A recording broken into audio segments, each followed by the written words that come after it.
Mavuika's kit has sparked a lot of debate among the Genshin Impact community, and today we're breaking down everything you need to know before deciding whether to pull for the Pyro Archon.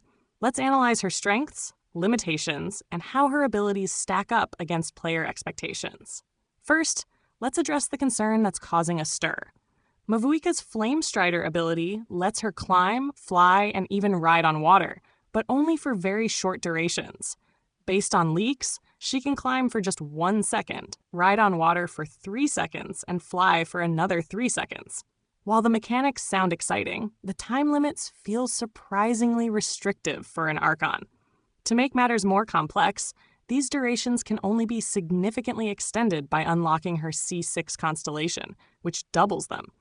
Even with C6, climbing only lasts for 2 seconds, which might feel underwhelming for many players outside of niche exploration scenarios, such as navigating Natlan. Now let's explore her elemental skill. This is where Mavuika starts to shine. Her skill consumes 5 Night Soul points per second and lasts for a total of 16 seconds. This long duration offers excellent pyro application, functioning much like Furina's hydro application through her elemental skill. This makes Mavuika a reliable and consistent option for pyro damage, potentially fitting well in support or DPS roles depending on your team composition. This aspect of her kit adds versatility, which is one of her stronger features. Moving on to her elemental burst and constellations, Mavuika's burst and her C2 constellation appear to draw inspiration from Raiden Shogun's resolve mechanic. Her burst increases damage multipliers and ties into her passive ability, granting additional damage bonuses. However, the passive bonus is described as a standard damage increase, not an independent multiplier. This might limit her scaling potential compared to other Archons who provide significant standalone power boosts. While her design offers utility, it feels more situational, which could be a drawback for players expecting overwhelming dominance from an Archon character.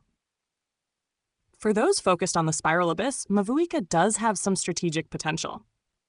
She begins battles with 200 fighting spirit points in Chamber 1, providing a head start in terms of effectiveness.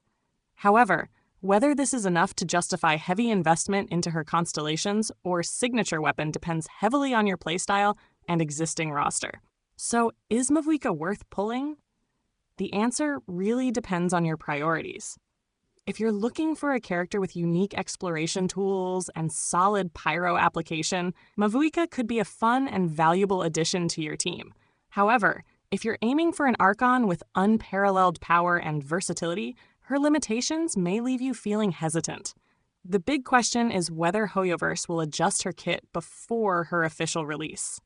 What are your thoughts on Mavuika's abilities so far?